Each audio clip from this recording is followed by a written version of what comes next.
Universidade Federal do Rio de Janeiro, Centro de Letras e Artes, Escola de Belas Artes. Seminário dos projetos desenvolvidos nos laboratórios Lab 01, LAMI Arte e Arquitetura, Lab Cerâmica FAO. Bom, gente, boa noite. A gente está muito feliz de ter vocês aqui hoje com a gente, né? Começando a apresentar e ensaiar para a DETAC, né? Meu nome é Laura, sou graduanda do curso de licenciatura em artes plásticas e hoje a gente vai apresentar os trabalhos desenvolvidos pelos laboratórios LAMI, Lab 01 e Lab Cerâmica da FAO.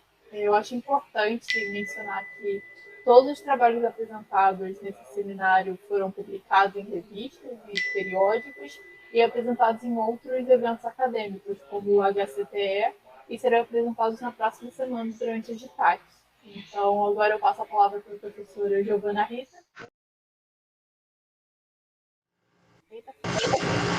Oi, gente, boa noite a todos, todas e todes. Meu nome é Giovana Rita e eu sou graduada em Educação Artística pela FRJ e estou me formando em Arquitetura daqui a algum tempo.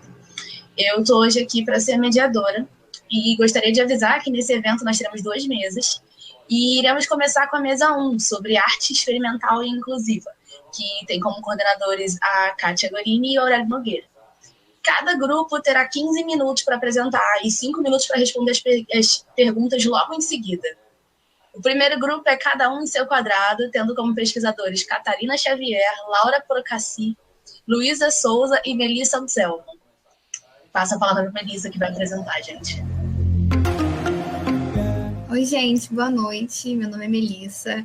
Eu sou aluna de licenciatura em Artes Plásticas na Escola de Belas Artes da FRJ e eu estou representando o meu grupo com a nossa pesquisa intitulada Cada um do seu quadrado.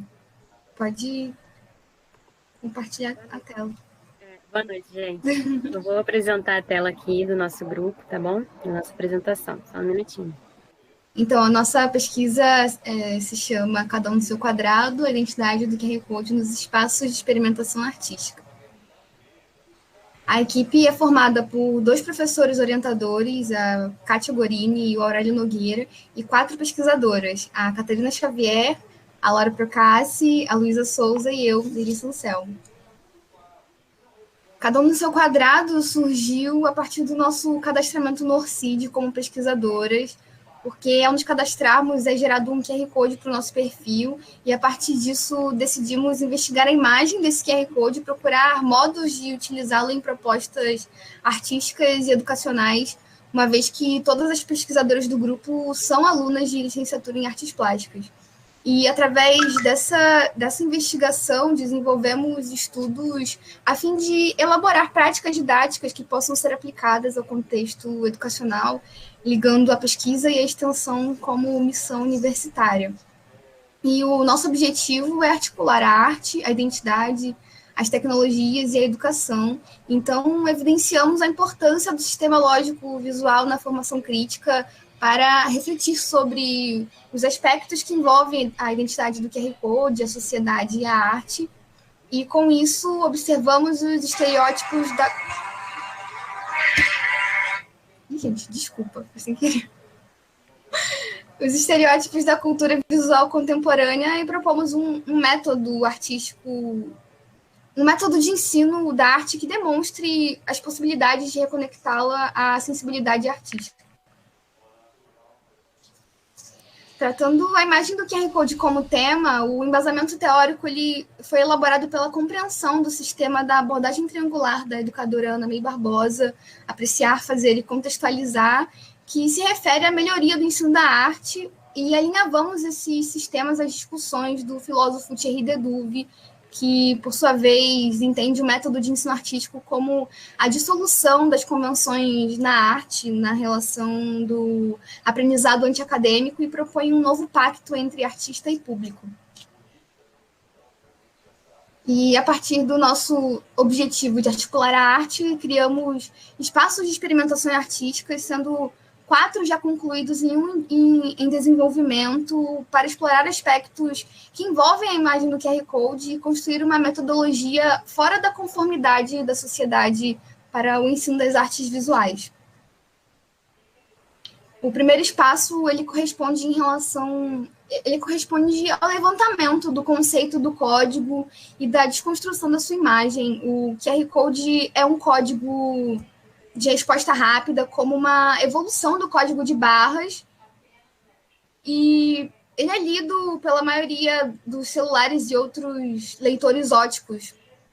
Ele tem uma alta capacidade de armazenamento de dados e informações detalhadas, entre outras atribuições, e a partir dessa análise, desconstruímos graficamente algumas ilustrações de QR Codes aleatórios para subverter as informações contidas ali, e utilizamos recurso de recorte e colagem digital para a distorção da representação gráfica original. Essa primeira figura mostra um QR Code aleatório sem modificações. Desculpa, travou aqui para mim. A figura 5 representa a ideia de como um só código pode passar e repassar informações para várias pessoas. A número 6 mostra o momento em que o QR Code é lido por um leitor óptico e sua programação é decodificada e entra num determinado espaço. A figura 7 representa vários QR Codes agindo ao mesmo tempo. Cada um deles passa informações diferentes, eles não levam ao mesmo lugar, mas o processo de leitura é o mesmo. E após a leitura de códigos e da sua decodificação dentro do espaço para o qual ele é levado, as suas programações são organizadas em informações prontas para serem lidas pelas pessoas, como mostra a figura número 8. Já a 9 representa esse momento das informações organizadas e montadas e sendo repassadas para as pessoas. No segundo espaço, fizemos pesquisas sobre os conceitos dos movimentos de vanguardas modernistas para realizarmos analogias de representação visual com a representação gráfica do QR Code. E assim delimitamos uma linha na arte moderna com um recorte de tempo, elencando as características principais do cubismo, do surrealismo, da arte cinética e da op art. E o cubismo ele se destacou pelo rompimento da representação real das formas, da interposição entre figura e fundo, de formas geométricas e da união de todas as dimensões de um objeto numa só camada. O surrealismo, a força motriz é o inconsciente e os seus desdobramentos. E nele há uma desconstrução da imagem através da fusão da liberdade expressiva com o campo psicanalítico, se apropriando de objetos e deslocando-os do seu contexto original, dando novos contextos. A arte cinética usa recursos visuais através da ilusão de ótica, efeitos visuais e obras que dão impressão de movimento.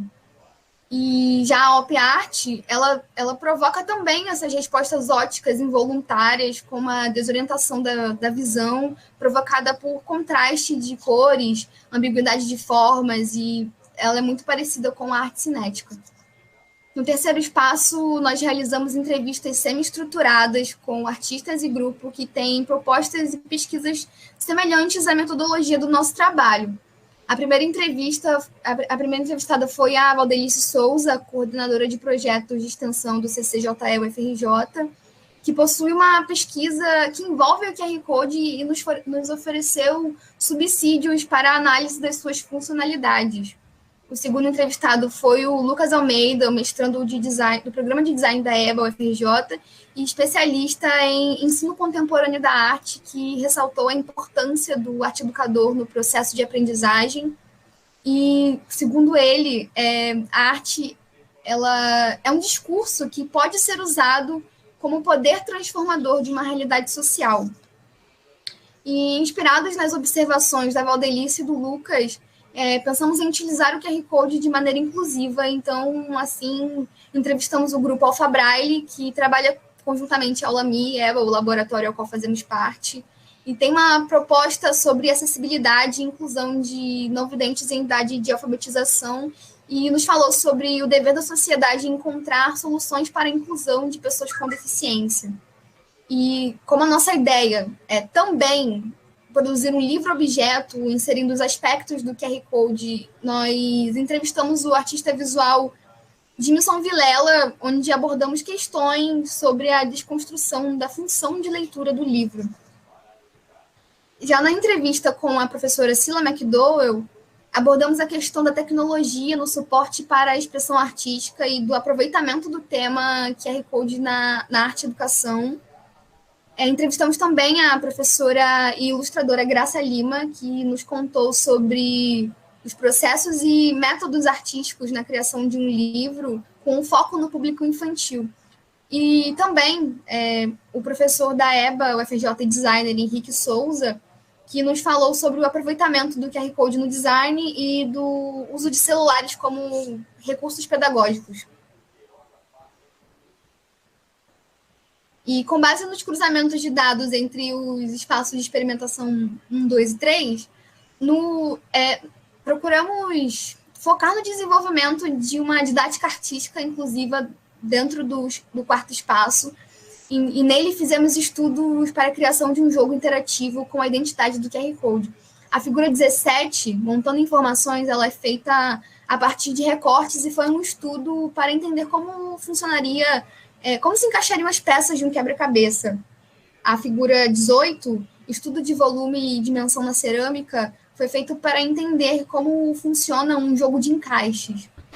E a figura 19, o alimento é outro, mostra uma colher com uma lente de aumento acoplada, procurando informações num QR Code impresso em placa de PVC. E agora vamos apresentar um vídeo com todas as nossas experimentações feitas ao longo desse último ano.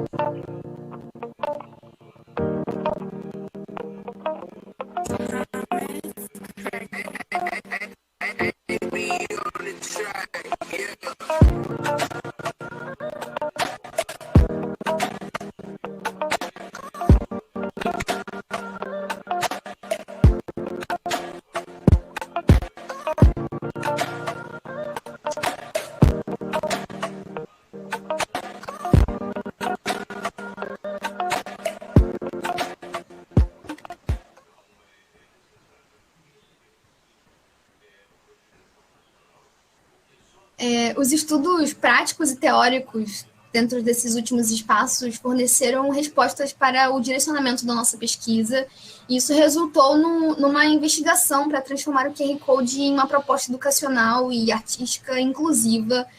E, além disso, mostramos que a arte pode e deve ser usada como uma ferramenta transformadora de uma realidade social. E assim pretendemos criar estratégias didáticas interativas inclusivas como a criação de um e-book e do desenvolvimento de jogos educativos, conjuntamente com o projeto de pesquisa Alpha Braille. E nós propomos desenvolver um jogo educativo para não videntes, utilizando a imagem do QR Code, quando for possível, o encontro presencial na universidade. Como considerações finais, acrescento que a nossa pesquisa ainda está em desenvolvimento, podendo ter novos espaços para estudo a partir do processo de criação e do desenvolvimento do papel do arte educador no contexto atual do sistema educacional brasileiro. Acrescento também que o nosso trabalho foi apresentado e publicado nos anais do Congresso de Pós-Graduação do HCTE da UFRJ. Essas são as nossas referências bibliográficas básicas.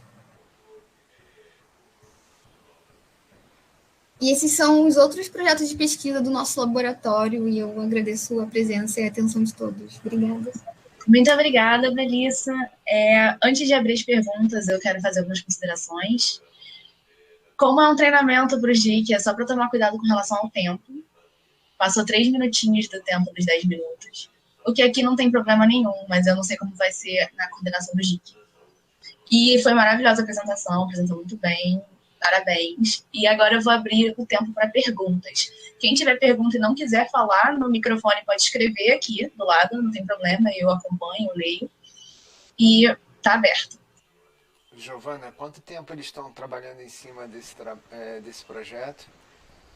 Gente, eu queria pedir desculpa pelo tempo, porque como sou eu que criei a sala, eu tô aceitando as pessoas. Aí na hora da minha apresentação apareceram várias solicitações. Olha, foi perguntado quanto tempo vocês estão trabalhando nesse projeto e acrescento quanto tempo vocês pretendem continuar trabalhando nele. Vai ser prolongado por mais um ano? Como vai ser? Tá sem microfone, Melissa. Ai, desculpa, gente. Quase 2 anos já nele e prolongar isso depende do desenvolvimento dela, para onde a gente quer levar, né? A gente não tem certeza dessa... Não consigo responder essa pergunta aí, com certeza. Eu gostaria de saber como exatamente teria aplicação com as pessoas não videntes, né, que você chamou. No caso, a gente pretende criar um jogo, então ela teria texturas diferentes nos encaixes. Ah, sim. Mas seria tipo que tipo de jogo? Um quebra-cabeça. Entendi. Na verdade, isso ainda está em desenvolvimento também, porque a gente pode mudar essa É uma questão. parceria com o Alphabraille, porque eles já estudam em relação a isso. Então, vai ser uma parceria para a gente entender como que funciona, porque eles já desenvolveram alguns jogos em relação a isso. Então, a gente é um estudo, uma preparação para a gente desenvolver o nosso projeto. Entendi, muito interessante, gente. Eu amei mesmo o projeto de vocês, achei que tá lindo. Parabéns. Eu achei muito legal Obrigada. também. Deixa eu só dar uma ideia de resposta. Peraí, eu toquei de tirar a câmera errada aqui. É o seguinte, eu me lembro que o ano passado, quer dizer, logo antes da pandemia, teve o prêmio Destaque CNPq e o que levou, pelo menos, do CLA, que aí é mais a CLA, Ciências Humanas e tal, foi um projeto da Belas Artes com as Letras, de uma moça que trabalha com... Eu estou tentando me lembrar, ou é cegos ou é surdos, uma coisa assim, é alguém que tem deficiência. E ela apresentou muito bom. E aí uma ideia é assim, então, em cima disso, é um projeto que continua e eu já vi que ela vai apresentar de novo esse ano. Então, uma ideia, quando se te perguntarem isso, é o seguinte, você fala assim, já estamos desenvolvendo esse projeto há 2 anos e pretendemos ampliar para outros públicos-alvos, entendeu? Alguma coisa assim, né? Eu acho que para mostrar que não é restrito só a esse público, né? Digamos assim, sei lá, para se sair dessa pergunta. E outra o que eu ia falar? Me esqueci, peraí. Por que eu falei dessa moça? Procura o trabalho dela, ver como é que ela justificou. Qual é o nome dela? Pois eu estou tentando me lembrar aqui, que eu vou pegar e te mando, Melissa. Tá bom, obrigada. Porque era até uma coisa assim, que era bem uma parceria, assim, era Belas Artes e Letras, a aluna era da Belas Artes, uma simpatia, ela apresentou muito bem, eu era da banca lá. Eu vou pegar aqui o nome dela e passo para vocês, espera aí, tá? Mas achei ótimo. Obrigada, Andréia. Muito legal. Teve, inclusive, um elogio aqui no chat do Jean Paiva, que falou que achou muito interessante utilizarem um tipo de código de barra, algo totalmente visual, e transformarem em um jogo para não videntes. Achou incrível. Mais alguma pergunta, gente?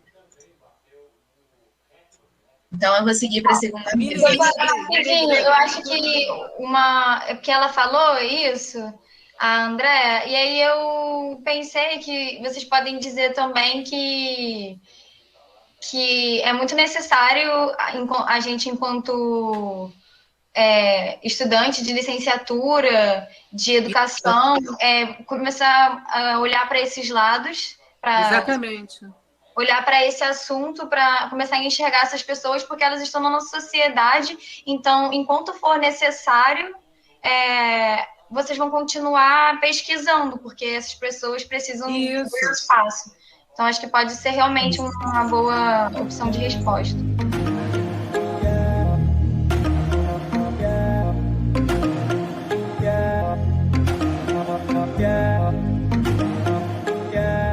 Com certeza. Então, vamos seguir para o segundo grupo que vai apresentar nessa mesa. O grupo de Jogos Recreativos Inclusivos, tendo como pesquisadores Eric Ricardo, Latifa Simões, Felipe Costa. Oi, boa noite. Boa noite. Você tem 10 minutos, Latifa. Ok. Então, boa noite, gente. Meu nome é Marcele Latifa, eu sou estudante da licenciatura em Artes Plásticas na Escola de Belas Artes.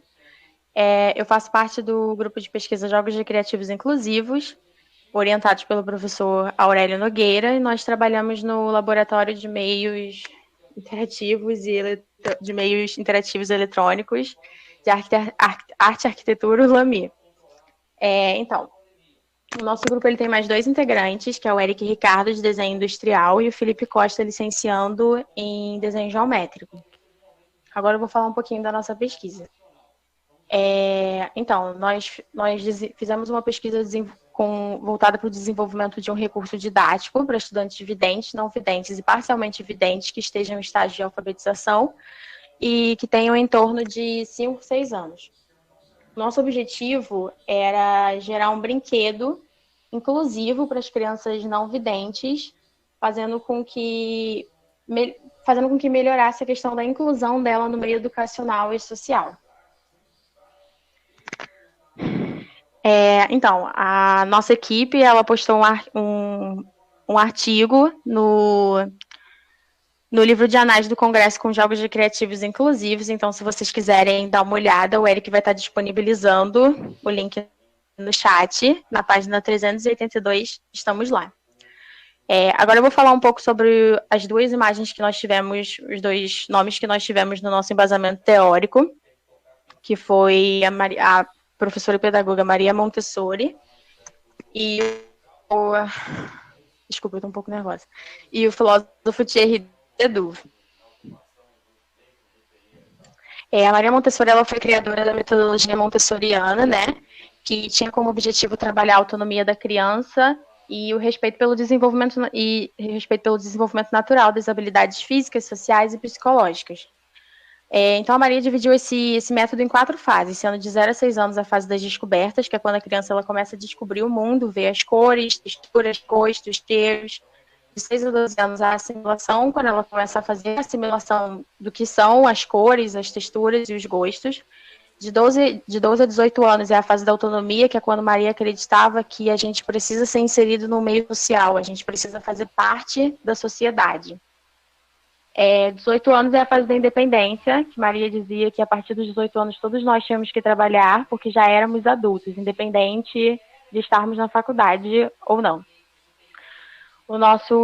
Então, eu trago agora o filósofo Thierry Ledoux, que foi autor do livro Fazendo Escola Refazendo, onde ele traz a sua visão do campo da arte e educação, falando que o ensino, ele não estimulava, assim, o invento, e sim a imitação de antigos mestres, antigos pintores, artistas.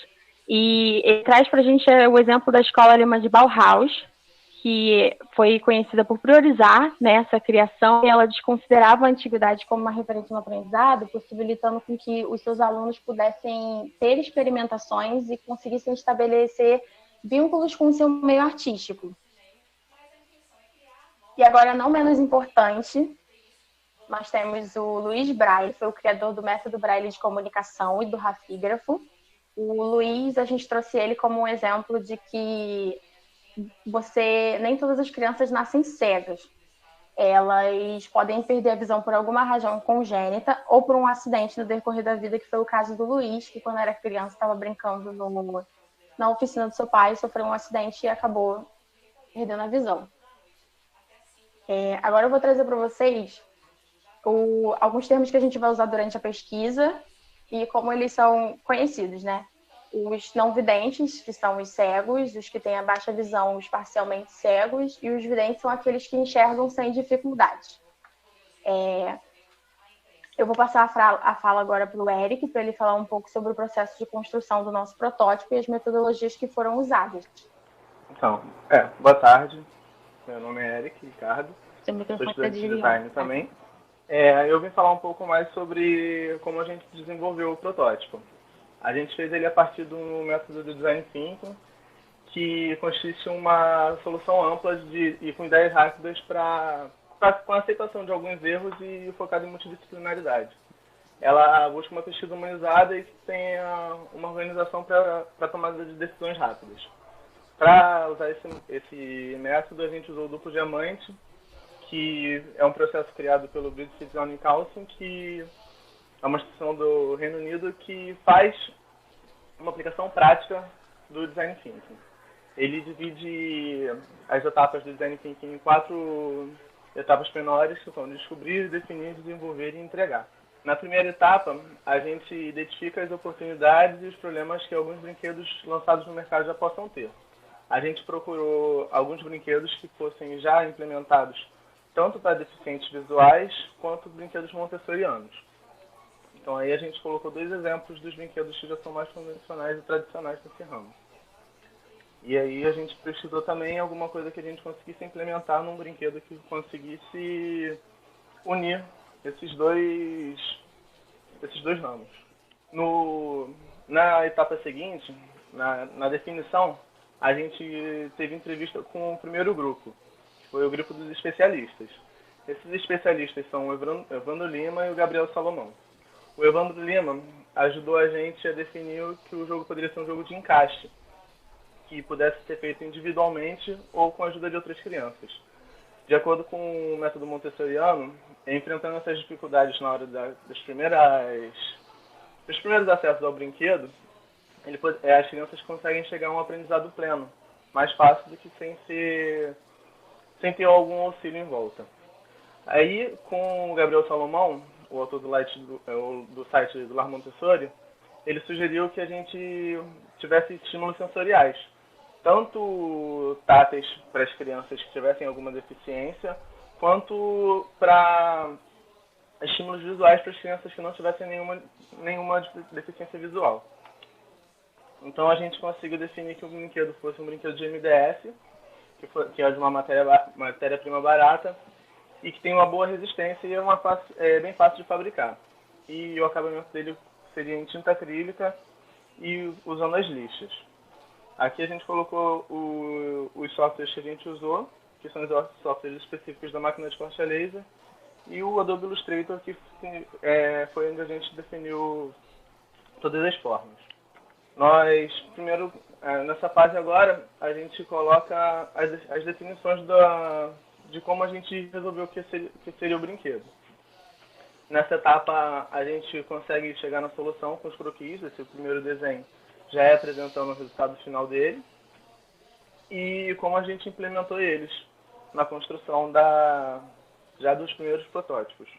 Nessa etapa, a gente já com o brinquedo concluído, a gente chega para apresentar para as crianças.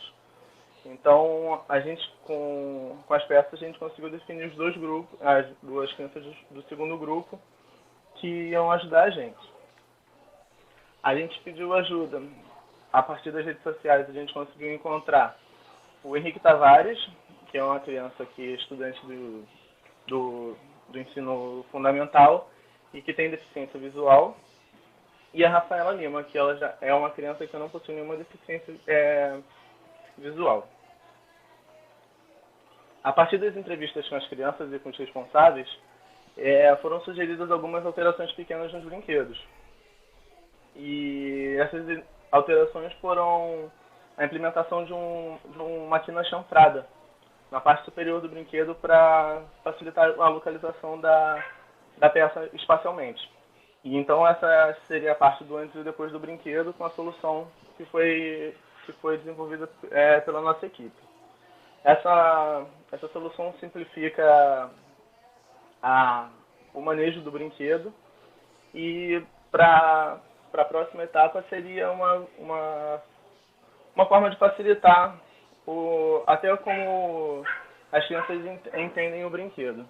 A nossa ideia é apresentar esse brinquedo na última etapa, que é a fase da entrega, para um número maior de crianças e tentar fechar alguma parceria com institutos como o Benjamin Constant ou casas de apoio para crianças com deficiência visual. Eu vou passar agora a palavra de novo para a Latifa, para ela finalizar a parte da identidade visual. Bom, então, na identidade visual a gente usou o branding. Ele foi essencial nesse momento da pesquisa, porque o nosso objetivo era despertar uma conexão do consciente e do inconsciente entre o nosso público, o produto que a gente apresentava e os idealizadores. Pode passar. Tá, então, a gente a gente fez a logotipo para definir, né, e conseguir apresentar para apresentar ao público a identidade visual dos jogos recreativos inclusivos e do nosso produto Alpha Braille. E durante a fase de teste isso foi essencial, porque nós usamos do Instagram e do Facebook para estabelecer contatos, né, divulgar o nosso trabalho e alcançar pessoas que estivessem dispostas a participar da fase de testes do protótipo. Foi dividido em 3 fases. A primeira sendo a criação da logotipo, da logomarca, pensada para funcionar nas redes sociais. A segunda, a formação de um banco de imagens relacionadas aos temas abordados pela pesquisa. E a terceira, a produção de imagens e vídeos voltados para a apresentação e a divulgação da pesquisa e de seus idealizadores nas redes sociais. Agora a gente vai disponibilizar para vocês o QR Code da nossa página no Instagram e no Facebook, caso vocês tenham curiosidade de conhecer mais sobre o nosso trabalho. A gente também disponibilizou do Lamier, e aqui estão os grupos que fazem parte do Lamier com a gente, que são cada um no seu quadrado, a identidade QR Code nos espaços de experimentação artística, que foram o grupo de antes, e Desfronteiras, janelas poéticas em tempos de pandemia, através do desenho de observação. Nós gostaríamos de agradecer a PIBIAC, ao laboratório, ao Lamier, e eu gostaria também de agradecer ao professor Aurélio, ao Eric e ao Felipe, que infelizmente não pôde estar aqui, mas que foi um papel essencial nessa pesquisa. E aqui nós disponibilizamos nas nossas referências básicas. Obrigada. Muito obrigada, gente. A apresentação estava incrível também. Teve o mesmo probleminha de tempo que o grupo da Melissa, vocês estão de parabéns. Eu vou, então, aqui abrir para perguntas, são 5 minutos. Quem quiser fazer a pergunta pode ou abrir o microfone, ou mandar aqui no chat, que eu posso fazer, se não tiver como ligar o microfone. E é isso. Tempo. A apresentação foi ótima. Já até usei o QR Code para entrar no site. Como vocês podem responder, gente. Deu uma picotada para mim, desculpa. Ele foi perguntado qual era o tempo, quanto tempo vocês estão nessa pesquisa e com relação a custo durante a pandemia, como foi essa relação do custo do trabalho, do brinquedo e tudo mais? Sim. Então, a gente está na pesquisa há 1 ano e meio. Começamos com embasamento. Na verdade, começamos com um embasamento teórico e depois nós fomos decidindo, né, depois de muito estudar, como seria o brinquedo. E aí, a questão do custo, o Eric pode explicar melhor. Acaba que o custo do brinquedo fica mais na parte do corte a laser. Mas em cima do próprio material mesmo, o MDF é uma matéria-prima muito barata. Então, acaba que para eu desenvolver o brinquedo todo, eu gastei, foram 2 pranchas de 40 por 40 de MDF. E aí acabou que ficou em torno de R$5 em MDF. E a nossa ideia é fazer ele colorido, mas tipo, se não pudesse ser colorido, ele nem esse custo da tinta acrílica tem, que também foi uma tinta acrílica comum, que a gente só teve preocupação em ser tóxica, que aí a gente procurou alguma tinta que pudesse ter contato com crianças menores de idade, porque a gente tem o nosso público-alvo. Mas acaba que é um projeto que acaba sendo barato. O Jean Paiva também perguntou aqui no chat como foi a experiência do jogo com as crianças. Se vocês têm algum relato. Então, a gente teve que fazer de forma remota, né, por conta da pandemia, que a gente não podia entrar em contato com as crianças. A gente recebeu um vídeo da mãe do Henrique e da mãe da Rafaela, e os dois tiveram uma reação muito positiva. A Rafaela adorou e não queria devolver o brinquedo, ela queria o brinquedo só para ela. E o Henrique também teve uma reação muito positiva, e foi muito bom, assim, porque a Rafaela ela não conhecia o Braille, então ela achou super interessante como era diferente. Eles se conectaram muito com a ideia da textura, ela ficou muito ligada nas cores. O que mais chamou a atenção dela foi as cores e a ideia do encaixe também. Os dois gostaram muito da ideia do encaixe. Eu acho que foi o que mais chamou a atenção neles. Com relação ao Henrique, a gente teve um feedback muito legal de uma informação que a gente não sabia, que foi que a mãe veio falar com a gente que a forma escrita também é muito importante para os cegos, porque eles precisam aprender a assinar o nome. Então, o primeiro contato que eles têm com o alfabeto são com alfabetos muito grandes, para eles conseguirem aprender a forma das letras, mesmo sem poder enxergar. Então, nosso brinquedo também pode auxiliar no entendimento das letras. Então, acaba que a gente vai aprendendo junto com os usuários também o que a gente pode usar e o que a gente não pode usar. Eu queria fazer uma pergunta, na verdade, assim, queria parabenizar esse projeto, que é muito legal, assim, um projeto muito bonito, muito humano, né? É incrível. Eu tive um problema com a internet aqui, não pude assistir toda a apresentação, mas acompanho um pouco o trabalho dos meninos. E a minha pergunta é assim, super simples, eu não sei até se vocês já responderam, né? Mas eu queria saber se vocês têm bolsa de pesquisa. Sim, a PIBIAC. Nós temos a bolsa da PIBIAC. Todos vocês? Não, só eu.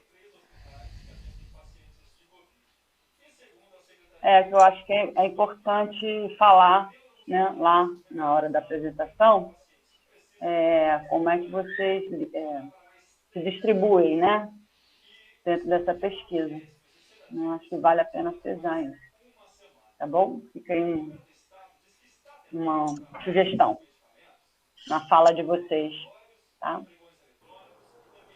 Eu vi a pergunta da Melissa agora e eu fiquei com vontade de explicar, né? Porque a ideia inicial da gente era a gente conseguir fazer as parcerias, mas que fosse um brinquedo aberto também. Então, que a gente conseguisse levar para qualquer pessoa fazer. Porque a gente sabe que é uma limitação muito grande para a gente conseguir entregar esse brinquedo para todo mundo que precisa. E no meio da nossa pesquisa, a gente viu também que tem muita mãe que produz os brinquedos para ensinar os filhos. Então, também seria uma ideia para a gente entregar esse arquivo ou entregar o brinquedo como ainda tipo no estágio inicial, só as peças cortadas, para as mães conseguirem montar esses brinquedos para entregar. Então, isso diminui o custo também de produção e aumenta o acesso para as crianças de mais áreas conseguirem encontrar esse brinquedo. Eu ia fazer uma pergunta muito parecida com a pergunta da Mel, e aí eu vou só sugerir que, já que essa é a proposta, né, como você respondeu, poderia também fazer um vídeo, porque muitas dessas pessoas procuram na internet, no YouTube, como fazer, e aí vocês podem produzir um vídeo, né, fazendo o brinquedo para disponibilizar. As pessoas procuram muito essas coisas. Só uma sugestão mesmo. Eu acho que a ideia da gente é essa mesmo. A maior dificuldade que a gente está tendo é por causa do lance da pandemia. Que, como a gente teve um grupo muito pequeno e a gente já teve um feedback interessante desse grupo pequeno, o interessante seria a gente conseguir ter um grupo maior para apresentar esse trabalho, já com as modificações que a gente fez, para a gente talvez fazer outras modificações em relação ao tamanho, a espessura das peças, para aí sim conseguir disponibilizar ele para o maior número de pessoas possíveis. Então, a ideia inicial seria a gente conseguir ter mais proximidade dos primeiros usuários. Para aí sim depois liberar. Muito bem, gente. Muito obrigada. De novo, foi ótima apresentação. E agora nós vamos seguir para a mesa número 2, de objetos cerâmicos como diálogo entre arte e arquitetura, coordenadas pela professora Kátia Gorini e Andrea Bordi. O primeiro grupo é Tropeço Tátil, uma tentativa com solo, com os pesquisadores Carlos Augusto Tavares Bittencourt. Carlos, a palavra agora é sua. De novo, você tem até 15 minutos, eu vou deixar aberto até 15 minutos para apresentar, depois 5 minutos para as perguntas. Tá sem som, Carlos. Vamos esperar aqui uns 2 minutinhos para ele voltar, se acertar. Carlos, então vamos fazer o seguinte, enquanto você se acerta com o som, eu vou passar para o próximo grupo e depois a gente retorna para o seu, tudo bem? Então tá, vou chamar então o próximo grupo, que é Servo da Oficina de Cerâmica EBA FAO FRJ, com o pesquisador Marcos Roxo. Marcos, o palco é seu. Estão vendo? Sim. Boa noite. Meu nome é Marcos Roxo, sou aluno de graduação de Arquitetura e Urbanismo e sou bolsista PIBAC do projeto dos Objetos Cerâmicos como expressão do diálogo entre arte e arquitetura, sobre a orientação das professoras Andrea Bordi e Kátia Gorini. Hoje eu vou apresentar o projeto Acervo da Oficina Integrada de Cerâmica EBA FAO FRJ, que surge do atual cenário do ateliê, no qual inúmeros trabalhos são produzidos todos os períodos de forma independente, sem que a produção de um período impacte significativamente a produção do período subsequente, havendo somente procuras pontuais. E, além disso, a gente acredita na importância da promoção da produção acadêmica, tanto no próprio âmbito acadêmico, quanto para o público externo interessado. Como objetivo do projeto, a gente busca celebrar a produção interna do ateliê, assim como tornar a mesma disponível para consultas futuras, com a intenção de que o conhecimento produzido internamente seja utilizado para retroalimentar e inspirar o corpo social nas suas futuras produções. A longo prazo, o conhecimento produzido a cada período é aproveitado para a criação dessa biblioteca interna de livre acesso, que fará com que, progressivamente, o trabalho prévio contribua de forma ativa para o desenvolvimento geral dos alunos, criando um acervo vivo, constantemente se atualiza e cresce. Ou seja, após cada período, os trabalhos produzidos são coletados e agregados a essa biblioteca. Atualmente, a gente está analisando e colhendo os trabalhos do período anterior, do PLE. É importante também deixar claro que, apesar de a gente estar tratando de um ateliê de cerâmica, o objeto trabalhado nessa pesquisa como constitutor do acervo não são os objetos cerâmicos em si, mas sim a produção textual e iconográfica gerada a partir desses. Os cadernos, os slides, as imagens, os vídeos da produção do discente. A metodologia segue os seguintes pontos. O primeiro é a busca de uma base teórica correlata à constituição e divulgação de um acervo. O ponto 2 é a coleta dos trabalhos finais das disciplinas Cerâmica 1 e 2 e Cerâmica Aplicada à Arquitetura 1 e 2. Ponto 3 é a análise dos trabalhos selecionados, a fim de averiguar o seu conteúdo gráfico e textual. O ponto 4 é a criação de um sistema de catalogação próprio. O ponto 5 é a catalogação dos trabalhos a partir desses sistemas. O ponto 6 é a criação de páginas online para a divulgação do acervo. O ponto 7 é a edição dos trabalhos para adequação às redes sociais escolhidas e a remoção de quaisquer dados que comprometam a privacidade dos alunos expoentes. O ponto 8 é a publicação dos trabalhos devidamente editados. E o ponto 9 é a repetição dos itens 1, 2, 5, 7 e 8, sempre que novos trabalhos forem recebidos. Apesar da escala do projeto compreender um ateliê universitário e a sua produção interna, a gente acredita que é importante seguir alguns parâmetros estabelecidos, quando se trata de documentação, catalogação e exposição. Assim, ao estudarmos esse campo, a gente se deparou com a definição de sistemas de documentação museológica, da Helena Dodge Ferris, de 1987, a qual ia de encontro com os objetivos e ações que a gente desejava empregar. Segundo Ferris, os objetivos de constituição de um sistema de documentação são conservar os itens da coleção, maximizar o acesso aos itens e maximizar o uso da informação contida nos itens, que é justamente o que a gente busca. A sua função é estabelecer o contato efetivo entre as fontes de informação, os itens, e os usuários, isto é, fazer com que estes, através de informação relevante, transformem suas estruturas cognitivas ou os conjuntos de conhecimento acumulado. E, por sua vez, os componentes se dão pela entrada, que é a seleção ou aquisição, organização e controle, que é o registro, número de identificação, armazenagem, classificação e indexação, e a saída, que pode ser recuperação ou disseminação. Quanto aos componentes, a entrada a este acervo se dá pela própria produção dos estudantes e pela seleção dos trabalhos. A organização e controle se dá a partir dos dados que a gente acredita ser pertinente ao tipo de catalogação. E, por fim, a saída, a gente acredita que ocorrerá de forma fluida, pela disseminação desses trabalhos nas redes sociais do Espaço de Artes Cerâmicas e pelas ferramentas virtuais, onde a gente considerar acesso aos discentes. Pulei um. Com o projeto em andamento, se deu a coleta dos trabalhos produzidos no ateliê, até o momento. Foi necessário exercer um processo curatorial, onde cada um dos trabalhos foi analisado individualmente, sendo selecionados aqueles que possuem um bom desenvolvimento textual e iconográfico acerca da sua produção cerâmica, agregado a um repertório de imagens que ilustrassem o seu processo. Tais aspectos foram considerados, uma vez que a gente está tratando de um acervo acadêmico, que tem como intuito ensinar e inspirar sobre o processo de fazer cerâmica.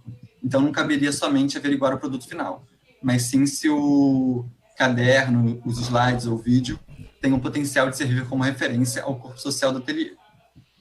E analisada a pertinência de cada trabalho ao espaço de artes cerâmicas, foi criado um sistema de catalogação interna, a ferramenta Excel, que vocês estão vendo agora, onde os dados individuais foram inseridos, de forma a criar uma base de dados para o controle e futura consulta. A base de dados é composta pelos dados considerados pertinentes ao projeto. Constam, então, uma imagem do projeto, o período de produção, o nome do autor, a autorização para divulgação pública do trabalho, a classificação do projeto, e-mail do autor e DRE, que a gente ocultou aqui nessa apresentação. Na base de dados constam todos os projetos analisados e não só os selecionados. E para a classificação a gente criou uma série de categorias. São elas: azulejo, cidade, ciência, cobogó, composição, corpo, engobe, ensino, escala, estrutura, família, ferramenta, ferro, forma, gênero, impressão, natureza, místico, mineralização, mitológico, mobiliário, música, performance, pintura, raça, religião, técnica, tecnologia, tijolo, utilitário e violência, por enquanto. Sempre que novos trabalhos forem adicionados, talvez a gente encaixe em um desses temas ou adicione novos. E uma vez catalogado todos os trabalhos analisados até então, a gente partiu para a etapa seguinte, que foi a criação de meios de divulgação desse acervo. Foram pensados em duas formas de divulgação distintas. A primeira, como divulgação da iconografia dos trabalhos, na rede social Instagram, que vocês estão vendo agora, de forma uma dispersão mais rápida da produção interna e uma ferramenta de amplo acesso, onde a gente conseguiria atingir tanto o corpo social da escola quanto o público externo.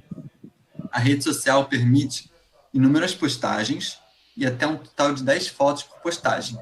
Dessa forma, foi pensado em publicar as obras de cada estudante individualmente e, dentro dessa mesma postagem, publicar diversas fotos que mostrassem o desenvolvimento do trabalho por meio dessas imagens.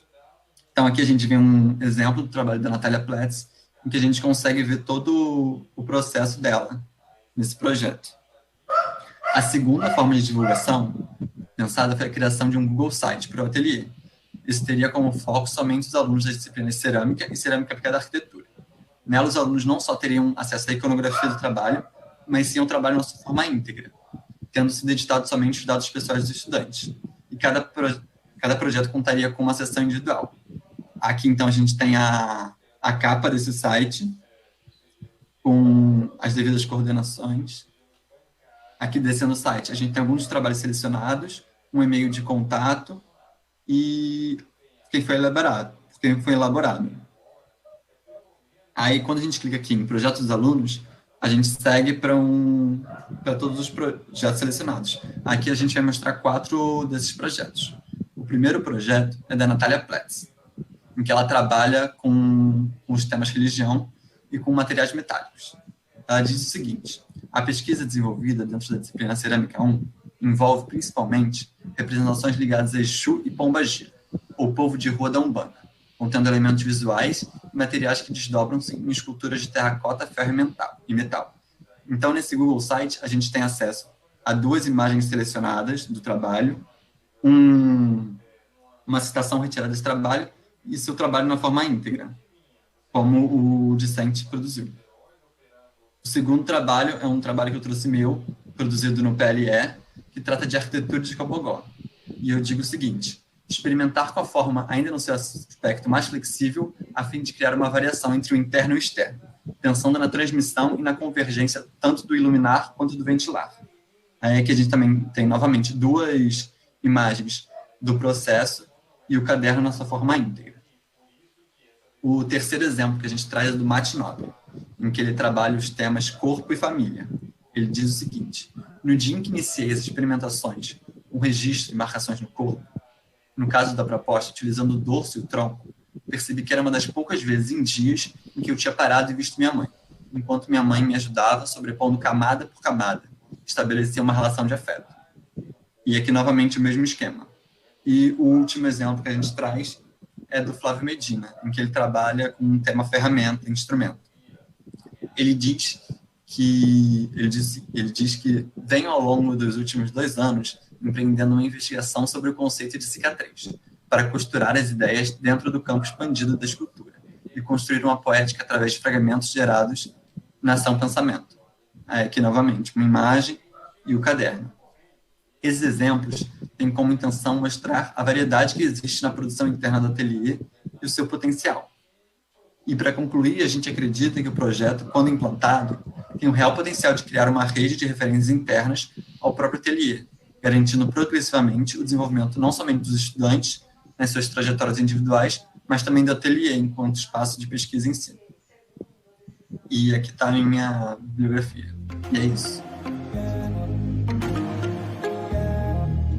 Muito obrigado, Marcos. Foi ótima apresentação. Agora eu vou começar abrindo os 5 minutinhos de pergunta. Se quem quiser pode fazer perguntas ou comentários com o microfone ou aqui pelo chat também. Eu queria saber quanto tempo eles estão desenvolvendo esse trabalho, né? E como é que vai ser esse banco de dados? Vocês vão hospedar em um provedor, ou a universidade está cedendo, ou você contratou um programador para fazer esse banco, ou você está fazendo no Excel?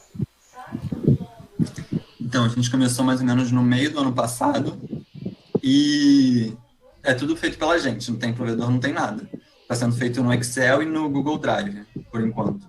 Por enquanto, ainda o acervo está pequeno, porque conta com os projetos que a gente já tinha nesse meio tempo e com os projetos produzidos no PLE. Só que com a pandemia, as turmas diminuíram significativamente e, consequentemente, a produção desses trabalhos também diminuiu. Então, aos poucos, a intenção é que esse acervo aumente. Eu sugiro para você procurar o Caiado lá no NCE. Ele pode te ajudar a montar um banco de dados interligado com o site, que vai facilitar para vocês e muito esse serviço, né? Porque vai chegar uma hora, esse Excel seu aí vai estourar e você não vai ter como colocar o seu banco de dados lá. Então eu sugiro para ele fazer aí um contato com ele e ver se ele pode te ajudar a montar, né, um banco de dados, né, tipo com um site que você vá manualmente preenchendo aquilo e fique carregando a cada trabalho que vocês conseguirem captar para expor, tá? Beleza. Caiado do NCE? O nome dele é Ricardo Caiado. Ele é uma simpatia de pessoa, ele está sempre acessível às pessoas. Eu queria agradecer ao Aurélio aí a grande sugestão de procurar o Caiado, acho uma boa. Fazer essa conexão, porque a gente vai conseguir ampliar esse arquivo, né? De fato, né? E, enfim, eu tenho, depois, Marcos, aí eu vou te passar o e-mail dele, e aí eu também posso mandar um e-mail junto, aí o André, posso eu mesmo. Isso, a gente manda um e-mail para ele conjunto, né? Pedindo com certeza. Essa contribuição. bacana. Muito bom mesmo. E a falou da palavra desdobramento, né? Tem outra que também está na moda aí, que é a expansão, né? É o campo expandido. Está muito usada também. Aí tem que pensar aí qual vai ser o termo mais adequado. Mas está na moda no meio acadêmico. É isso. Tá? Parabéns, Márcia. Muito legal o seu trabalho. Obrigado. Muito bom. E muito bem apresentado também, viu? Tá muito bom mesmo. Então, gente, vamos seguir. O Carlos voltou aqui.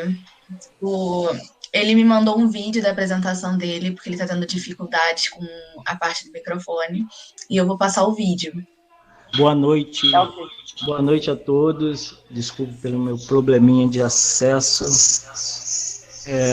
Eu sou Carlos Augusto, sou integrante do grupo de pesquisa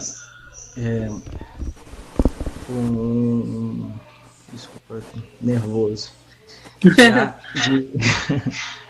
Enfim, eu acho que eu posso fazer essa primeira fala no final.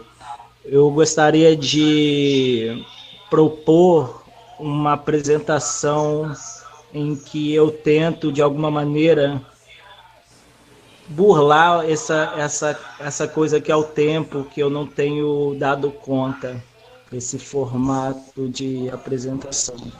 Então, eu convido a vocês uma experiência que eu desenvolvi para essa experimentação, chamada Experiência número 3. Eu sou integrante do grupo de pesquisa de objetos cerâmicos, um diálogo entre a arquitetura, a arte e a arquitetura, onde tem como orientadora Kátia Gorini e Andréa Borges. E minha investigação é tropeço tátil, uma experiência com solos. Enfim. Se puder colocar logo em seguida. Muito obrigado. Vou colocar. Em meados de agosto de 2019, encantado pelos processos temporais da cerâmica, ao retornar à zona rural, onde minha companheira viveu sua infância, o tempo nas coisas e nos seres, temos como hábito caminhar e subir nas montanhas, entrar na floresta a qualquer hora do criamos dia. Esta rotina. A ação artística fora dos museus, galerias e o próprio espaço urbano, desenvolvida pela Land Art, enfrentou necessariamente entramos na floresta com a paisagem do dia, coletando objetos curiosos que aquele núcleo de imaginação.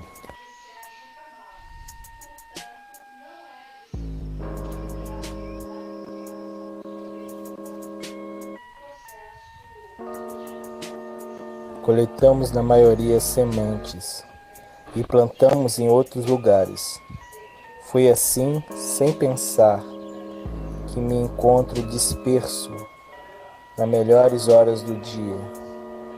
Por isso, reconheço como criaturas semelhantes aos pássaros, por serem um dos maiores dispersores da Terra. Núcleo de imaginação.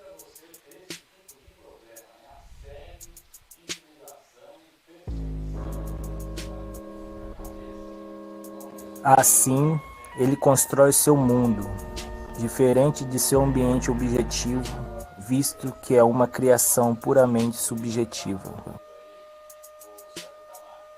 Essa abertura é a condição para o aparecimento da paisagem e está ligada à conquista da posição vertical, que define o homem como um ser de distâncias. Percebe a si mesmo ao mesmo tempo que percebe o ambiente. A óptica ecológica, ao contrário da óptica científica, leva em conta a interação entre o sujeito e seu ambiente visual. Portanto, o deslocamento pode tornar-se o próprio tema da narrativa. Portanto, à medida em que esta o incorpora enquanto elemento operatório, e que a orientação e a desorientação se fundem no âmago de seu funcionamento, um modo de dizer, um tropeço. Pensando nessa possibilidade de retirar a significação do espaço da vida, dos acontecimentos e mesmo dessa experiência, brotou em mim uma necessidade de continuar no tempo, uma ação de germinação, um tropeço. Acho que a arte está empiricando. Ao menos trazer essa energia para o ar, com a voz tunga. Sabe, é um jeito de ver, é um jeito de fazer. O que é a matéria? O que é a matéria? Uma partícula? O que é a matéria? O que é a matéria? Cinética, experiências. O que é a matéria? O que é a matéria? O que é a matéria? O que é a matéria? Pura poesia. Então a poesia está em tudo. O que é a matéria? O que é a matéria? O que é a matéria? Não se espera estar, né? Eu acho que tem arte em outros lugares. Vídeo é uma tentativa de deflagrar o percurso artístico que tenho feito desde 2000, realizado com a matéria ancestral, argila, poeira, lama. 2021. Fui para a roça mais uma vez em agosto. Entre a paz das caminhadas e o canto dos pássaros, traz consigo uma melancolia da seca, caminhando dos crimes ecológicos. E meu celular nessa terra explorada, arrasada, persegui formigas, elas carregavam terras de colorações diferentes, ato que me despertou curiosidade tal qual o bachelar. Mas muitas vezes previsível, você vai ao museu, você vai ver arte. Agora, quando você está no meio de uma cidade perdida, encontra um caboclo lá fazendo um negócio, você vê aquilo, caraca, como é que esse cara está fazendo isso, como é que ele está pensando isso? Aí eu fico satisfeito. Nessas criaturas miúdas, a sabedoria que enche qualquer mar. Meu objetivo era investigar a terra no local onde minha companheira morava, para obter recolher esse material para trabalhar nos Criei uma metodologia em acompanhamento com a fotografia. Nesse espaço comecei a pesquisa do solo, levando em consideração a morfologia do espaço-paisagem. Decidi então partir do meu próprio corpo, construir essa performatividade. Capturei nas lentes do meu celular a mulher junto ao sol, que caía em seu rosto envergonhado. Cachorros brincando em meio ao mato seco.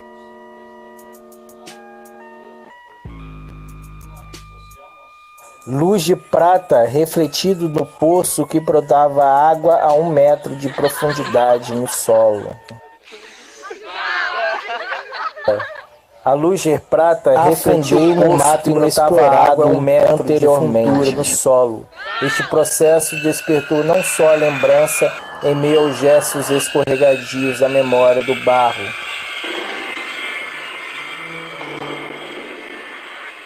Instante. Eterno retorno.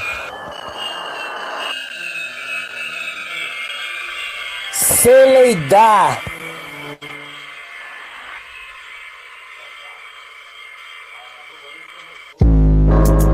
Arqueologia da paisagem, morfologia do solo. Me encontrei então mecânica do solo, laboratório Laje Solos, CCMN. Uma transição do artista para a ciência. Data, nome, argila, local, quantidade em amostras.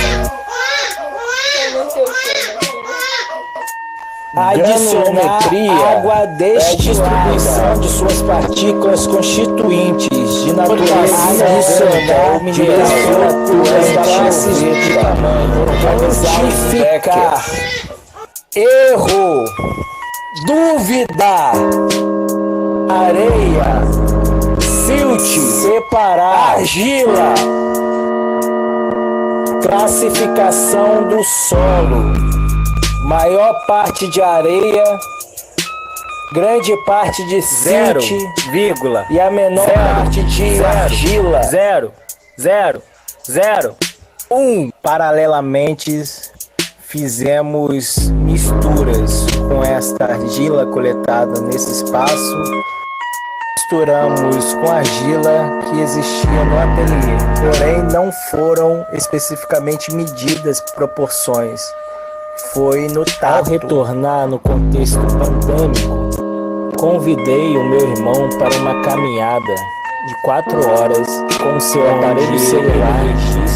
Registra essa caminhada. Estabeleci um percurso de caminhada no Mar de Morros chamado Experiência Germinação, que consiste em percurso a pé com a placa de argila na mão, esta sendo moldada pelo percurso, pelo meu corpo e pelo ambiente, assim como calor, suor, topografia, aclives. Ao fim, enterro este resultado como recipiente no fundo da terra com sementes para a próxima chuva.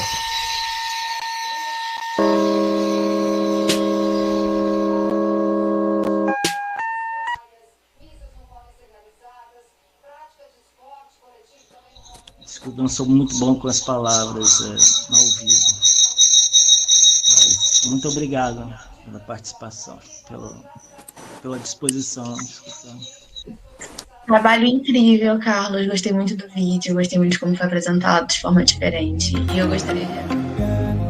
eu gostaria de abrir agora para as perguntas. Tem 5 minutos para as perguntas. Quem quiser, tá aberto. Maravilhoso. Muito bom mesmo. Ô, Carlos, quanto tempo você levou para fazer o vídeo? Parece que você saiu do centro urbano para fazer isso, né? Fazer essa pesquisa de campo, estudar solo, né? Tive a oportunidade de ver o seu trabalho até altas horas da noite nos ateliês da EBA, né? Com afinco você trabalhando.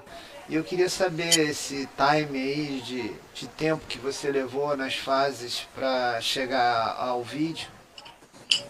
Então, foi uma coisa de turbulência, uma coisa de erupção, assim, da última apresentação que eu tive. Eu meio que não consegui falar nessa forma de apresentação ao vivo. Então, foi uma coisa de tentativa e erro, até assumir o caráter experimental da coisa.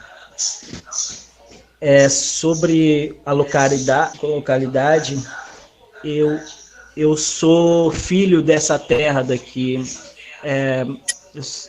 Minha avó tem casa nas margens do Rio Paraíba do Sul há alguns anos, e este lugar é onde fica localizado o sítio onde minha companheira morou a grande parte da vida e onde eu estou residente agora. Pela situação de pandemia, a gente resolveu o retorno. E essa coisa da terra sempre foi, quer dizer, se intensificou com a experiência no ateliê e uma investigação um tanto dessa coisa do erro, né? Dessa coisa de celeidar melhor explicitado, né, com essa palavra. Tem algumas perguntas no chat. Giovana, eu posso fazer mais uma? Se eu não me falha a memória, ele ganhou um prêmio e ele não fala sobre esse prêmio. Não é isso, Carlos?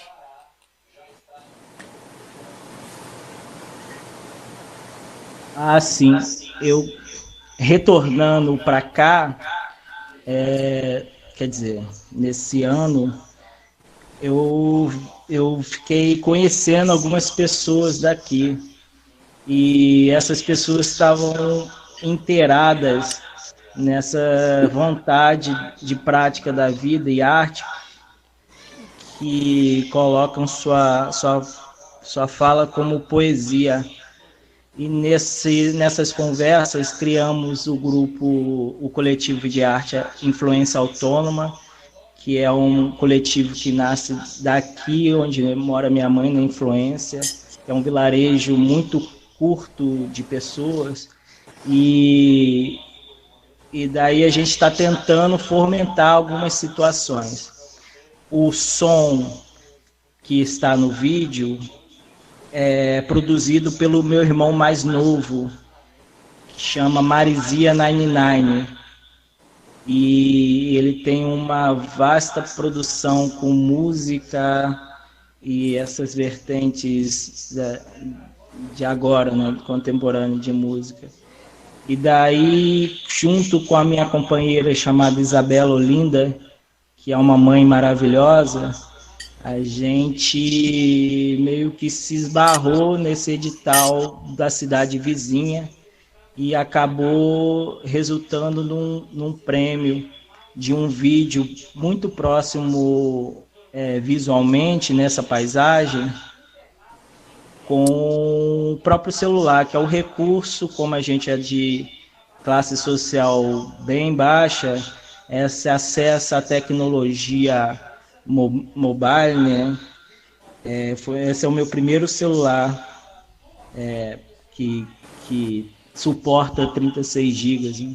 Então dá para experimentar algumas coisas que eu tenho juntado com a experiência da escola, né? Junto com a Escola de Belas Artes, junto com as coisas e os seres daqui no meu entorno e esses encontros todos, né? Muito bom. Tem uma pergunta aqui da Melissa, se você voltou para ver se as sementes germinaram, aquelas que estavam dentro do recipiente do projeto.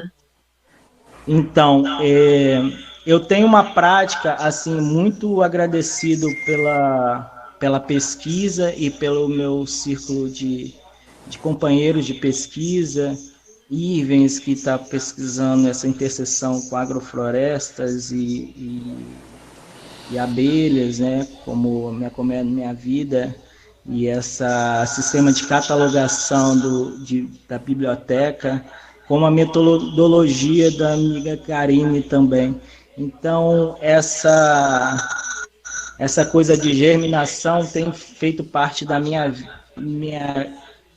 prática, das minhas experiências recentes.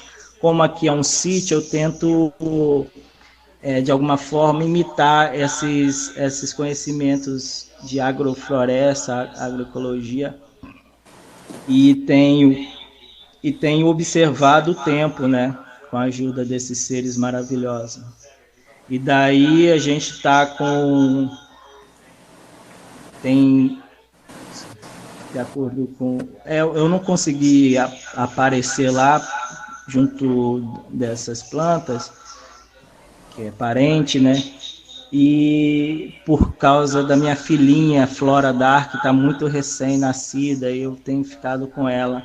Mas já temos um projeto para os próximos, daqui a 2 meses, para retornar e, se possível, criar outros pontos de germinação assim na paisagem, que aqui a paisagem é muito acidentada, né? Em agosto sempre tem queima e eu sinto necessidade assim de contribuir com outro mundo, né? Agora que a minha filha tá crescendo. Carlos, posso te dar uma dica dessas de apresentação, que eu sei que você fica nervoso? Posso? É a Andréia. Ele fez que sim aqui com a mão no vídeo. É o seguinte, o vídeo está maravilhoso, Carlos, maravilhoso, né? Assim, o vídeo diz tudo.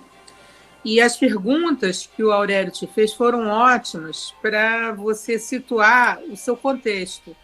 E aí eu sugeriria que ao final do vídeo, quer dizer, eu acho que no final do vídeo você deveria só agradecer e falar o que eu vou te dizer. Porque o que vai acontecer? Como você fala mais devagarinho, você vai saboreando as palavras, corre o risco de te cortarem. Então, em síntese, o que você falou foi o seguinte, que eu não tropecei sozinho, tropecei com a minha família toda. Tropecei com a minha companheira, com a minha filha recém-nascida, com o meu irmão mais novo que fez o som, com o ateliê da escola. enfim, não tropecei sozinho e agradeço a todos essa parceria no tropeço. Porque aí, se eles te derem mais tempo, você vai falando, porque tá lindo o que você está falando, entendeu? E mostra que esse tropeço está dando certo, porque a gente já ganhou o prêmio da cidade vizinha e tal, não sei o quê, papapá, a coisa da agrofloresta. E isso é celeidar, né? Como você disse, né? Porque é aquela experiência da urna, da celeida, aquela volta à terra, né? Ou seja, existem várias possibilidades de trabalhar com essas experimentações, né, táteis. É isso, é só para... que eu sei que você no início você já ficou nervoso, né, no início lá, e aí, mas está tão lindo o vídeo, que, sabe assim, eu achei ótimo o que você falou depois, mas o vídeo fala tudo, Carlos. Está muito bom, foi uma estratégia ótima. Da outra vez a gente falou, você demorou, né, que nem você falou, aí agora não, a coisa fluiu, ficou muito legal e mostra que você é esse artista ótimo que você é. O vídeo foi uma ideia incrível, incrível mesmo. Carlos, só queria complementar aqui a fala da Andréia, né, porque a gente está nesse ensaio, né? Uhum. O vídeo ficou excelente, Carlos, está muito bom, realmente lindo. Uma potência poética, assim, incrível. Muito bom mesmo. A Andréia, assim, sugeriu e elogiou esse modo de apresentação. Você já entra com vídeo, eu acho que é isso mesmo, porque surpreende, né? Tira todo mundo do conforto, né? Isso. Sai daquela programação metódica, que você não é isso, né? A gente sabe que você não é isso. Então, não adianta pegar você e enfiar numa caixa ali, né? Num padrão. Não tem como, né? É uma outra visão de mundo que você tem, uma outra perspectiva que cabe dentro da universidade, tanto que você está lá fazendo o curso de artes visuais. Exato. Né? Então, está muito legal mesmo. Acho que a sugestão da Andréia foi ótima no final de falar desse tropeço conjunto, né? Uhum. Que tem tudo a ver, né? Sobre a celeida, é claro, celeidar, né? Esse verbo aí trazido pelo Luiz Áquila, né? E acho que se tiver perguntas em relação ao local ou a coisas mais assim do cotidiano, você vai respondendo lá quando eles perguntarem. Você não precisa nem se antecipar para ficar falando, eu estava na cidade, não sei de onde, porque eu presumo que a banca pergunte algo de localização ou coisa do gênero, entendeu? Aí quando perguntar, você fala, porque não precisa. E achei incrível, porque você, da outra apresentação que você fez, que era extensa, né? Linda também, mas ficou muito extensa, porque a gente trocou uma ideia e aí falou, Carlos, tenta encurtar isso no tempo. E a solução que você deu de atravessar os vídeos que você apresentou foi excelente. Tem tudo a ver, porque você reconhecer o tempo como um instante poético, e não é uma linha de tempo início, meio, fim, passado, presente, futuro, não é mais nada disso, né? Você, nesse vídeo aí, você junta tudo isso como um instante, né? Toda aquela trajetória que você mostrou, que é um material riquíssimo, acho que você vai, inclusive, conseguir produzir outros, né? Mas a estratégia foi, assim, linda, de fazer todo esse cruzamento para compactar isso em 15 minutos, né, mais ou menos, né? E aí você atravessou os vídeos e ficou lindo. Muito lindo. Muito bom. É isso. Teve só mais uma pergunta aqui no chat, que talvez possa vir também lá na hora, que foi sobre as referências do seu trabalho. Se você usou alguma referência. E foi isso.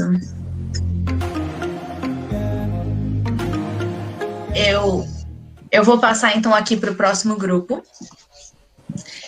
também da mesma mesa, agora o último grupo, que é Minha Colmeia, Minha Vida, do pesquisador Irving Duarte.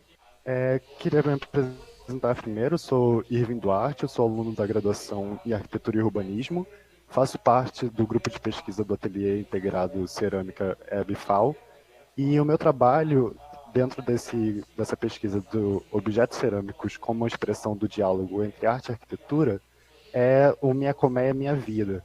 Ele é um projeto que nasceu em 2019, quando o Giovanni Fontaneto, um aluno participante do MUDA, que é o Laboratório de Agroecologia e Permacultura da UFRJ, procurou o ateliê de cerâmica para poder criar essas casas de abelha para serem inseridas nas agroflorestas. E desde 2020 eu faço parte do grupo e tenho desenvolvido essa pesquisa desde então.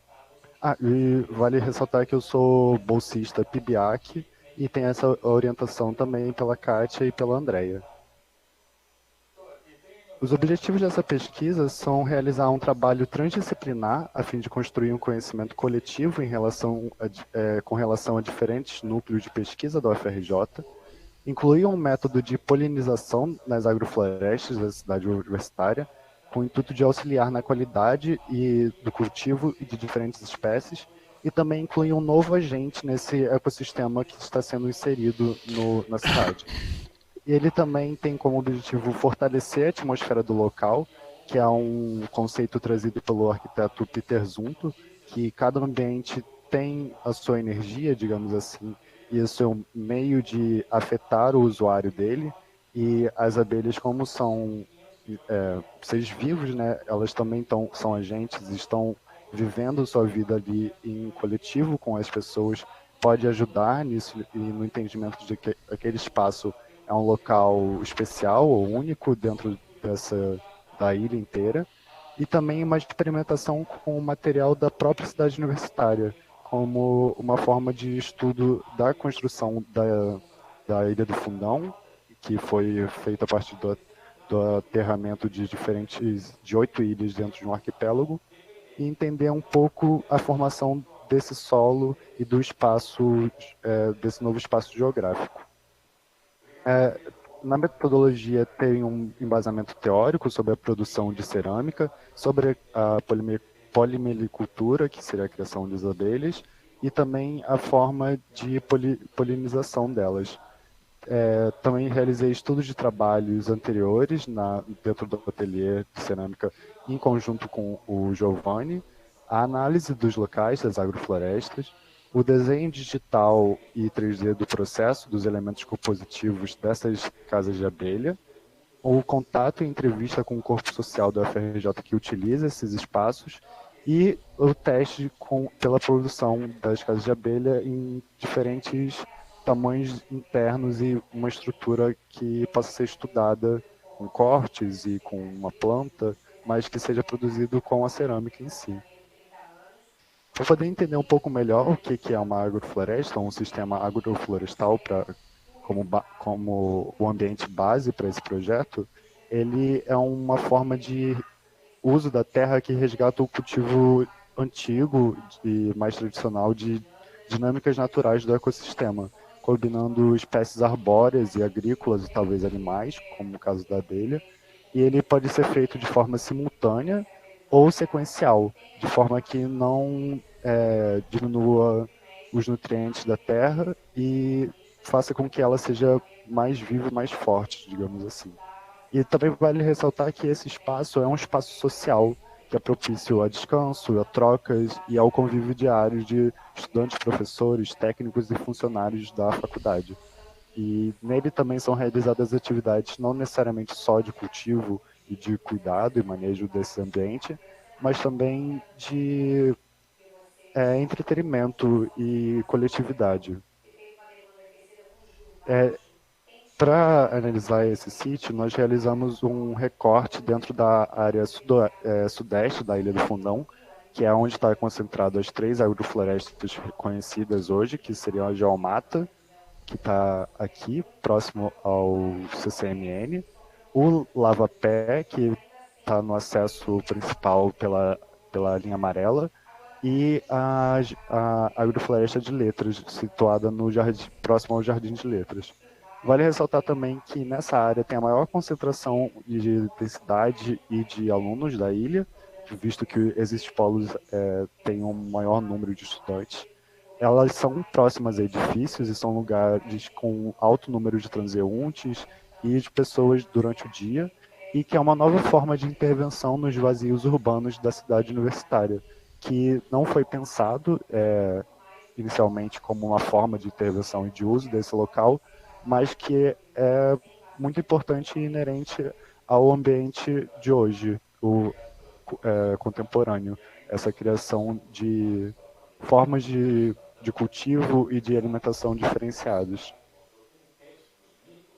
As abelhas brasileiras, elas são constituídas de mais de 300 espécies, e vale ressaltar que elas têm um ferrão atrofiado, então elas não são perigosas, digamos assim.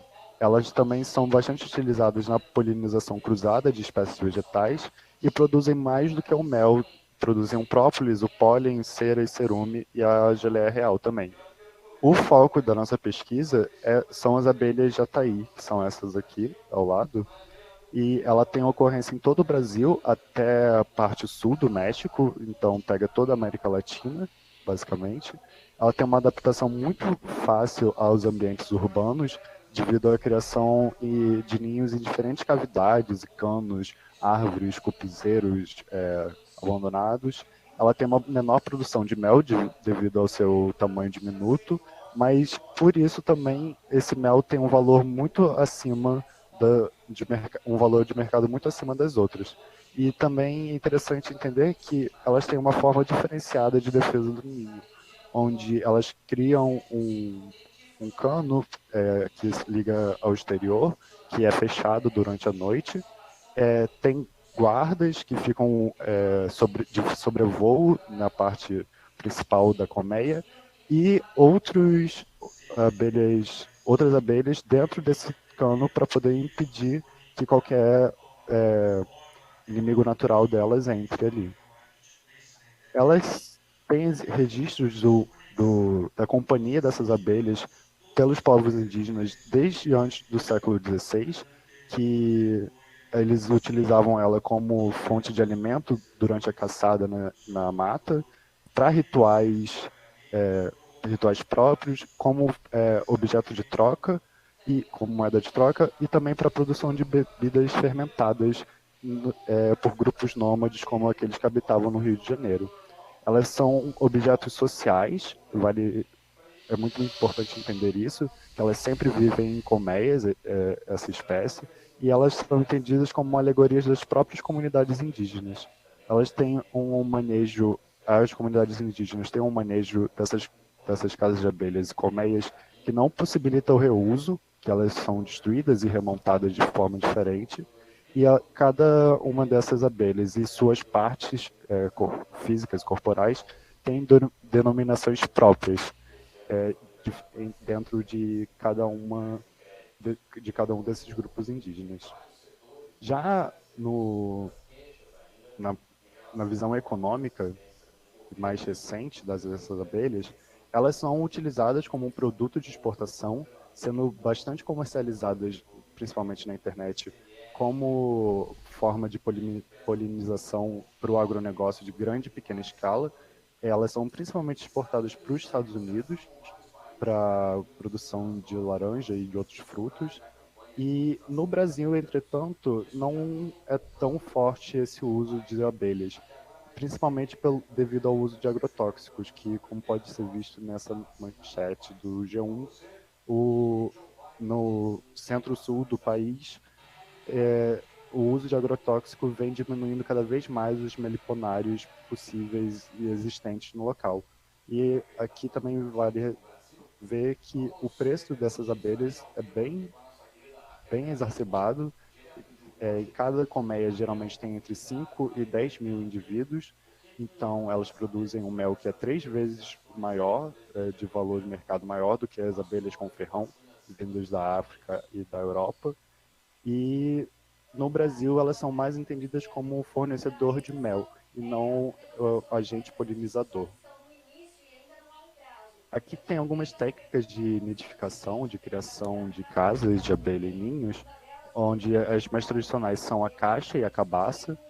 Elas duas têm um contra de destruição da colmeia ao abrir ela para tirar o mel, então acaba dando um pouco mais de trabalho para as abelhas recriarem aquela estrutura interna e se recomporem como uma sociedade.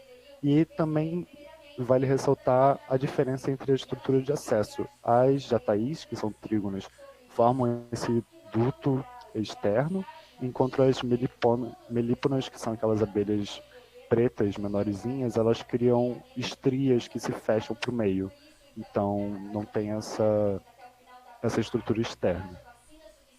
Ambas as formas de nidificação têm um manejo relativamente fácil e com uma forma identificável, feito geralmente com madeira, que sai mais barato, que sai num custo fácil e mais próximo de qualquer pessoa. Assim.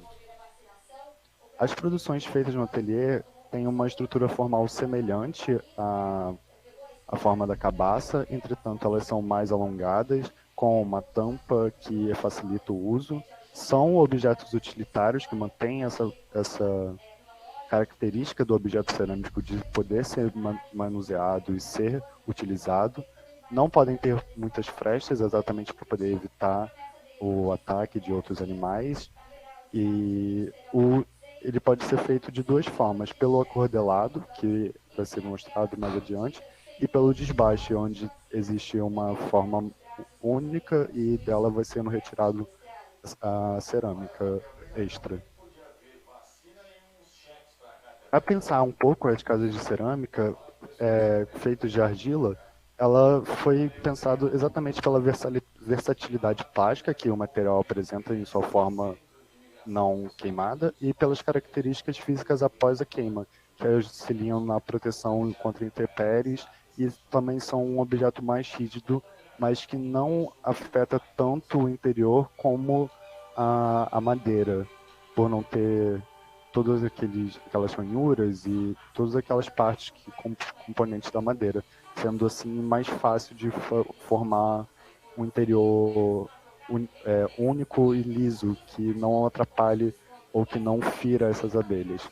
E também vale entender que essa cerâmica pode ser retirada da própria Ilha do Fundão, que demonstra, segundo alguns estudos, que tem diferentes tipos de argila e diferentes tempos, principalmente, de composição, e é um componente bem abundante na ilha.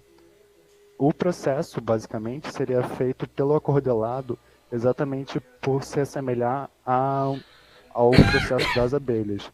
Elas têm essa forma principalmente hexagonal para célula de cria, ou dos potes de mel, elas vão formando a partir da base, o topo, então vai sendo feito de pouquinho em pouquinho, igual os cordões, sendo sobrepostos um em cima do outro, e desse bloco de argila, além dos cordões, podem ser retirados também a base e a tampa, e ser feita a confecção do cano para as trígonas. Esse é o objeto em si, que é a forma final externa, a forma interna ainda está sendo estudada, mas que ela remete à estrutura física encontrada na natureza, onde pode ser visto que os potes de alimento, que são os potes de mel, ficam no topo. Então é interessante de que a partir desse topo tenha um fácil acesso para o manuseio dos humanos, de poder abrir essa tampa e recolher aquele mel e ver como está o enxame dentro dessa casa de cerâmica. E também vale entender que esses objetos de apoio auxiliam para a confecção interna e diminuem a necessidade de gasto de matéria-prima pelas próprias abelhas. E também tem alguns processos que devem ser feitos após a queima, como a aplicação de uma mistura de óleo e mel no interior para poder atrair as abelhas, e também o fornecimento de matéria-prima para poder facilitar o início dessa produção delas, porque varia entre 10 e 20 dias a confecção interna da colmeia em si, pelo enxame, e depois de 40 dias que elas começam a produzir alimento e a fazer e ter novos favos de cria, novas larvas. E alguns desdobramentos para o futuro seriam os testes físicos realizados aqui na minha casa mesmo, digamos assim, fora do ambiente universitário, a realização de entrevistas com o corpo social da FRJ que participa e desenvolve as agroflorestas, testes com esmaltação dos objetos cerâmicos, pensando que talvez essa esmaltação auxilie na melhor proteção contra intempéries e contra outros problemas possíveis de uma cerâmica não esmaltada, os estudos das espécies vegetais presentes no local, que deve ser feito presencialmente para ver se talvez seja indicado inserir uma nova espécie que atraia mais essas abelhas, ou não, que aquilo que está lá já é o suficiente para elas, e também estudo de diferentes formas de fixação dos objetos no local, podendo ser feito com uma madeira fincada no chão e uma tábua rasa, onde pode ser colocada ela, pode ser presa em árvores também, ou em alguns outros locais do ambiente, fazendo que exista um ciclo, digamos assim, de abelhas, que não seja apenas um elemento colocado, mas sim diversos. E aqui tem algumas bases teóricas que eu utilizei, principalmente dos sistemas agroflorestais, da polimericultura e da cerâmica, dos processos de cozedura. É isso. Muito obrigada, Iven. Muito boa apresentação. Chegou aos 15 minutos certinho. Quase passou por pouquinho, mas chegou certinho nos 15 minutos, então parabéns. Eu vou abrir agora os 5 minutos aqui para as perguntas e para os comentários que vocês quiserem fazer. Eu posso perguntar? Tá me vendo direitinho? Depois que essas colmeias estão prontas, aí vocês fazem essas aplicações dentro do fundão da cidade universitária? Ou vocês têm outro lugar para fazer essa... Não, a gente produziria tudo dentro do próprio ateliê. Giovanni, eu posso falar? Me permite? Pode, lógico. Ivens, tudo bem? Parabéns pelo trabalho. Eu, quando vi o teu projeto, eu me lembrei de planejamento de arquitetura 1, 2, onde que a gente começa a estudar setorização, fluxo, e eu acho que como arquiteto, e você arquiteto também, poderia até falar um pouco dessa questão espacial, né? Da ocupação da abelha, quando você faz aquele gráfico do lado direito aí da árvore, acho que você podia simplificar um pouco mais esses espaços, né? Principalmente valorização, né? da confecção da casa da abelha, né? A minha sugestão é essa, que você exemplifique mais, setorize e dê uma dinâmica, né, de como funciona, que ficou assim meio em falta para mim. Tá bom, é uma ótima ideia, realmente. Eu achei ótimo, Iven, eu achei, só tem que colocar o zoom na bibliografia no final, que você esqueceu. Não, mas isso que o Aurélio falou, eu acho que é pertinente tudo, mas eu acho que a resposta começa dizendo assim que a gente está atendendo a uma demanda, como você falou no início, do Giovanni, para as agroflorestas, para o tipo de abelha que tem no fundão, da polinização, e que toda esse como é que chama? Esse diagnóstico das abelhas veio dele, né? O que a gente entende de cerâmica, né? Então, a gente foi se apropriando, e aí eu acho que entra a resposta do Aurélio, né? A gente foi se apropriando e trazendo para o campo da arquitetura e da arte da arquitetura, e produzindo esse negócio.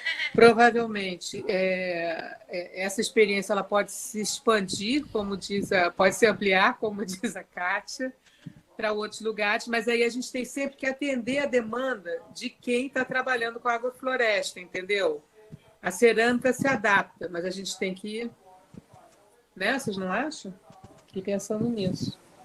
É verdade, Andréia. Acho né? que sim. Porque a ideia o Giovanni trouxe para a gente, né, a ideia de repovoamento. Isso. Né, da ilha, né, da vegetação nativa da ilha, né? Mas, ao mesmo tempo, ele deixou aberto, evidente, que a gente poderia fazer as colmeias, né, e colocar onde quisesse, porque o que importa é repovoar. E como essas abelhas têm um potencial de polinização muito maior do que as abelhas que a gente acha que assim, produzem um mel, que não são nem as abelhas brasileiras, né? Elas, então, têm um efeito na natureza mais rápido, né? De poder provocar a fecundação das espécies de vegetais, né? Então, acho que a ideia é essa também, né? Ele é aberto, né? É um projeto aberto. É na Ilha do Fundão, né? Mas ele é aberto para o mundo, né? Não, e aí eu acho que entra quem quiser, né?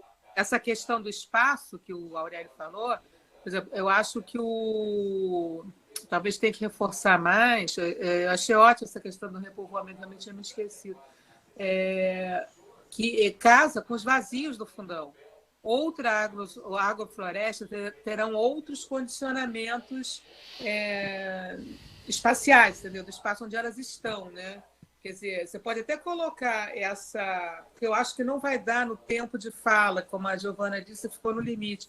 Pode colocar para desdobramento, trabalhar mais a setorização da colmeia nas próximas etapas, entendeu?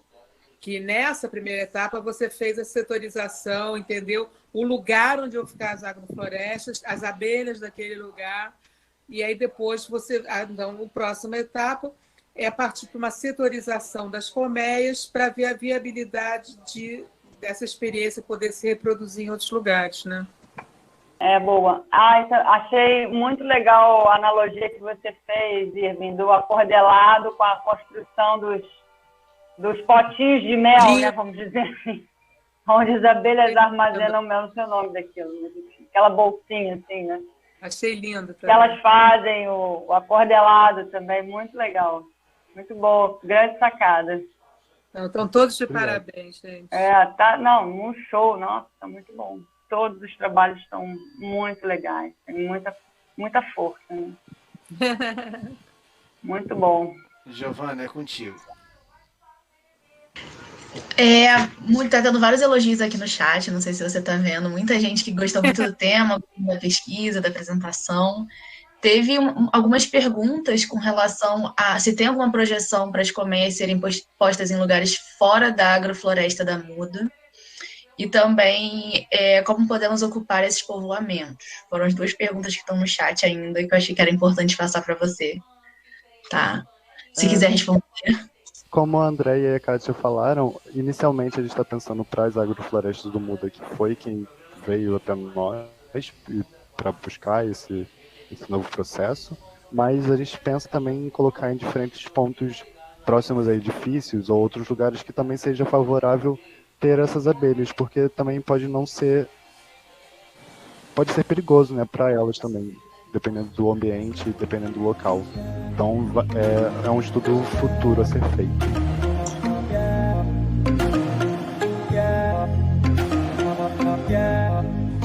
Muito bem, maravilhoso.